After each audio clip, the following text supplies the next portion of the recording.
Cheryl comes off the shuttle. We're getting ready to head into the Coco Beach Club on Perfect Day at Coco Cay, which is Royal Caribbean's private island in the Bahamas.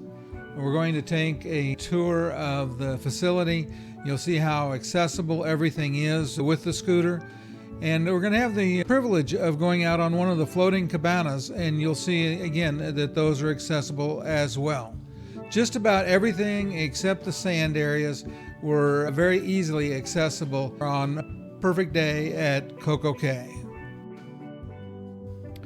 The restaurant is completely accessible. The floating cabanas are completely accessible. We'll start in. We've got this really nice paved path. They've done a great job of landscaping this property. It is just gorgeous.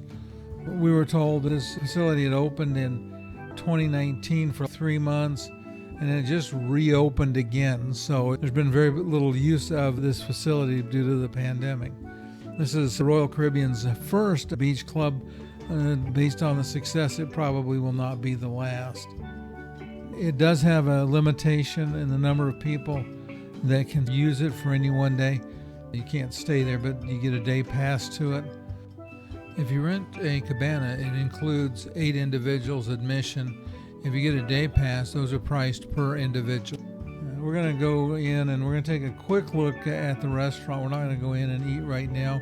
We will come back later in the day for lunch, and that'll be a different video, but you'll get a chance to see it. You can see all the bouncing is me. It's not my wife bouncing in the scooter. It's very nice, easily navigable in the scooter. They're giving us a little bit of a discussion about what's available here. We'll come back later today and we'll go in there and eat. There is a ramp right there that takes you up into the restaurant. We're headed out now. We're going to start by going out and looking at a beach cabana. As we pass along this pool, you'll see that there is a pool lift here, which means that the pool is totally accessible. And we're going to look at a beach cabana to start with, and then from the beach cabanas, we're going to go out and look at the cabanas that are floating. Now you'll notice over to the left, they have both a beach wheelchair and they have a beach baby buggy. The reason they have both is that people were using a beach wheelchair instead of a stroller. So they have the beach stroller and the beach wheelchair, which makes it very easy for families with small kids, and you have the ability to get into a beach wheelchair and go close to the water or in the water.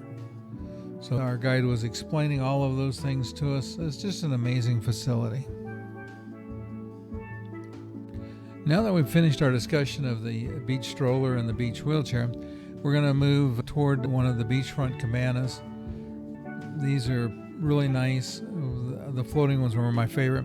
These tricycles we see here on the side are used by the servers that work in the restaurant and bar area to deliver food out to the cabanas. Your cabana does come with food service from the restaurant.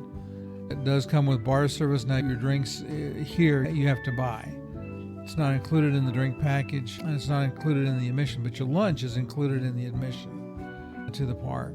So we're going to walk along, and Santiago was a great guide and enjoyed showing us around. Was so proud of the island and all that Royal Caribbean has done to make it look amazing. They've done a tremendous job with the landscaping. I didn't find anything to fault in this at all. So we're now turning down a little path to the beachfront cabana, and you'll notice that it's all one level, so she can take her scooter right up to the entrance. She won't go in with the furniture. He says you can just rearrange the furniture. Comes with water. You have the ability to plug an iPad in for music. You have a safe there to secure your belongings. You have the lounge chairs, and you're looking right out at that for a beach. It's just so very nice and just well done. And one of the things that I have loved about our visit is they have gone so far to make as many things as possible accessible. It is far and away of the private islands I've seen so far, it is the most accessible. I think far and away it's the prettiest of the islands that I've visited. We just really enjoyed our day here. Cheryl, my wife, and Santiago are busy talking about all of the beautiful landscaping, what the different kinds of plants are. You'll notice every once in a while they check to see if I've gotten lost or not. They both enjoy talking about plants. We're going now to head out to the floating cabanas, and these floating cabanas are the first of their kind in the Bahamas. And again, very accessible. We really enjoyed them.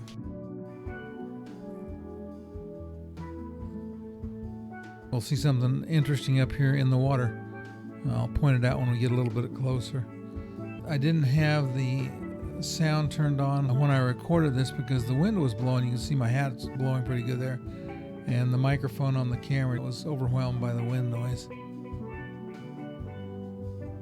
That's South Beach over there. It's closed right now, or at least it was closed when we were there, set aside and reserved for the crew to use.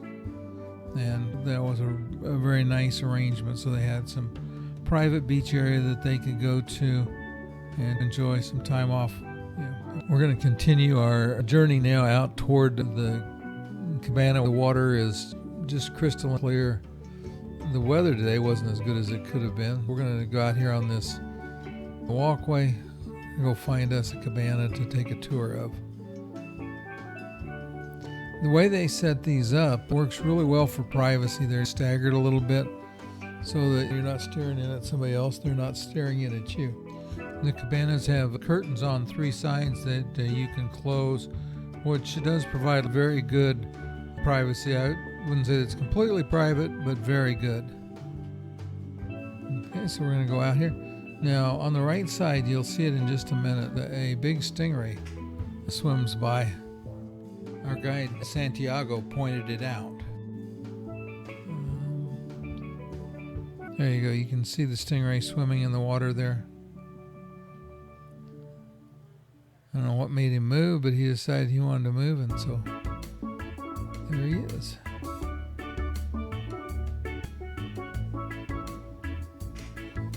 These facilities are set up very nicely, so if you wanted to sit out here and eat, you've got a table that you could do that. And like I said, again, they'll bring the food to you. It does have a small slide to play with. Has a freshwater shower and changing room here in the cabana. It has, again, a safe to put your stuff in. It has water. And if you need something, you just notify your steward and they will bring it out for you. The only step that I saw was this step right here. Step down to this platform if you were going to try to get in the water. And then also there is a over-the-water hammock you can lay on, but it's got a lip you'd have to deal with. Probably the best we've seen as far as accessibility on private islands. We were talking about the number of lifeguards we've seen, and Santiago said that was the second largest. A group of employees on the island, there was 100 or more lifeguards that were assigned to take care of the guests, make sure that everybody stayed safe. And we've seen them pretty much everywhere we went. If there was water, there was a lifeguard there, keeping an eye on things. My wife was asking if the jet ski was there to rescue people. He said, yeah, they could do that, but primarily they're there just to keep an eye on things. The jet ski enables them to get around very quickly. I sped the clip up because we're going to talk to him for just a minute more. He's going to get my wife water from the ice chest there that looks like a table for the umbrella. And we're going to take one more quick look around the facility. There's a little refrigerator. There's water. Very well stocked. We're going to head back toward the main island now, come off the floating dock area, and we're going to head on out of here. This property or this area it's very accessible. You can see somebody delivering food there going by on his 3-wheel delivery cart. We're talking about the water and what's there in the water, the kinds of fish, etc. It's just gorgeous, a very nice beach. Our day-to-day wasn't as good as it could have been. It's a little overcast. The 2 days we were there, we wound up getting rain both days. We had a very, very nice time exploring far and away the best of the islands we've been to. And we've tried to go to Grand Stirrup Cay 3 times for NCL and never been able to get off the ship due to no pier and the water being too rough. And we've been to Harvest Key in Belize, and we've been to Ocean Key with MSC. Ocean Key for accessibility is probably my second choice. I didn't see the beach strollers at Ocean Key. They did have the beach wheelchairs, And everything was paved. Access seemed pretty good. They had lots of beach wheelchairs, but it's just a very young island, so the vegetation and everything is not as in good a shape as this is. As we're walking along here, you can see that it's just beautifully landscaped. They spend a lot of time and energy in putting everything together to make it a gorgeous place for their guests.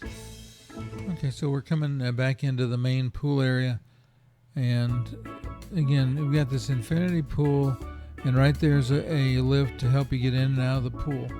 And I think that's one of the things that struck me about everything we toured, is how well it was configured to make it easy for people with mobility challenges to be able to get around and enjoy their visit here.